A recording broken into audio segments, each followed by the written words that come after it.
اعوذ باللہ من الشیطان الرجیم بسم اللہ الرحمن الرحیم الیس اللہ بکاف عبدہ، کیا اللہ کافی نہیں اپنے بندے کے لیے، اپنے بندے کی مدد کے لیے، اپنے بندے کی حفاظت کے لیے؟ یہ سوالیہ نشان ہے حقیقت میں، یہ اس پر زور دینے کے لیے اللہ کافی ہے۔ اے نبی آپ اور اے مسلمانوں تم مطمئن رہو، تمہاری حفاظت، تمہاری مدد اس کے لیے اللہ کافی ہے۔ وَيُخَوِّفُونَكَ بِالَّذِينَ مِن دُونِهِ، اور یہ تمہیں ڈراتے ہیں اے نبی، یہ تو آپ کو بھی ڈراتے ہیں ان سے کہ جو اس کے علاوہ ہے، اللہ کے علاوہ ہمارے معبودوں کی کوئی پھٹکار پڑے گی تم پر، جیسے کہ حضرت ابراہیم علیہ السلام کو ڈرایا تھا، سورہ انعام کے اندر ہم پڑھ آئے ہیں کہ تم نے سارے معبودوں کی نفی کر دی، اب ذرا انتظار کرو، اب تم پر جو بیتے گی اور ان کی پھٹکار پڑے گی تم پر، ان کی طرف سے تم پر پکڑ آئے گی۔ انہوں نے کہا تم مجھے کس سے ڈراتے ہو؟ بدبختو ڈرنا تمہیں چاہیے، تم اللہ کے ساتھ شریک کرتے ہو، مجھے تو کوئی ڈر نہیں ہے۔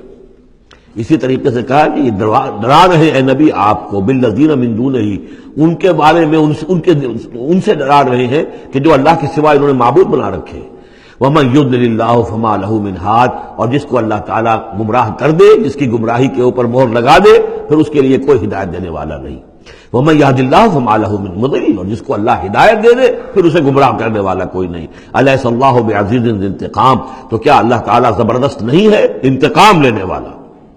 وَلَئِن سَأَلْتَهُم مَّنْ خَلَقَ السَّمَاوَاتِ وَالْأَرْضَ لَيَقُولُنَّ اللَّهُ، اور جب یہ آپ ان سے اگر پوچھیں گے کس نے پیدا کیا آسمانوں اور زمین کو، وہ کہیں گے اللہ نے۔ قُلْ أَفَرَأَيْتُم مَّا تَدْعُونَ مِن دُونِ اللَّهِ إِنْ أَرَادَنِيَ اللَّهُ بِضُرٍّ هَلْ هُنَّ كَاشِفَاتُ ضُرِّهِ، تو اے نبی ان سے کہیے تو ذرا غور کرو، جن کو تم پکارتے ہو اللہ کے سوا، اگر اللہ نے میرے لیے کسی تکلیف کا فیصلہ کر لیا ہو تو کیا وہ تمہارے معبود میری اس تکلیف کو دور کر سکیں گے؟ دیکھیں ظاہر بات ہے وہ بھی مانتے تھے کہ بڑا اللہ تو وہی ہے اللہ، یہ چھوٹے ہیں، تو بڑے کا حکم چلے گا کہ چھوٹے کا چلے گا؟ اگر اللہ نے فیصلہ کر لیا ہو میری تکلیف کا، میرے لیے کسی ضرر کا، تو کیا یہ تمہارے معبود تمہارے اپنے عقیدے کے مطابق جو بات ہے اس سے سوچو کہ کیا وہ اس کو اللہ کے فیصلے کے آڑے آ سکتے ہیں؟ اور ارادنی برحمت، اور اگر اللہ تعالیٰ نے میرے لیے رحمت کا کوئی فیصلہ کر لیا ہے، حل ہن ممسکات رحمت ہی، کیا ان میں اتنی طاقت ہے کہ میری اس کی رحمت کو روک لے؟ قل حسبی اللہ، کہہ دیجیے میرے لیے تو میرا رب کافی ہے۔ علیہ یتوکل المتوکلون، اسی پر توکل کرتے ہیں توکل کرنے والے۔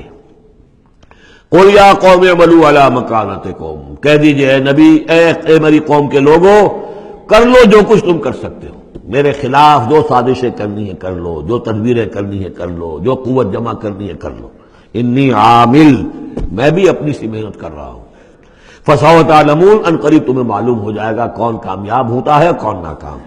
من یاتی ہے عذاب یخزی ہے، کس پر آتا ہے وہ عذاب جو اسے رسوا کر دے، ویحل علیہ عذاب مقیم، اور اس کے اوپر عذاب وہ نازل ہو جائے کہ جو ہمیشہ رہنے والا ہو۔ انا انزلنا علیک الکتاب للناس بالحق، اے نبی، اے محمد صلی اللہ علیہ وسلم، ہم نے آپ پر یہ کتاب نازل کر دی ہے لوگوں کے لیے حق کے ساتھ۔ فمن اہتدی فلنفسہ، تو جو کوئی ہدایت کے راستہ اختیار کرتا ہے وہ اپنے بھلے کے لیے، ومن ضل فانما یضل علیہا، اور جو گمراہی اختیار کرتا ہے تو اس کا سارا وبال اسی کے اوپر آئے گا۔ وما انت علیہم بوکیل، اور آپ کو ان کے ٹھیکیدار نہیں ہے، ذمہ دار نہیں ہے، مسئول نہیں ہے، آپ کے جو ہے آپ سے ان کے بارے میں پوچھا نہیں جائے گا، باس پرس نہیں ہوگی، آپ سے تو پوچھا جائے گا آپ نے پیغام پہنچا دیا تھا یا نہیں، بس اس کے بعد آپ کا فرض ختم ہوا۔ صدق اللہ العظیم۔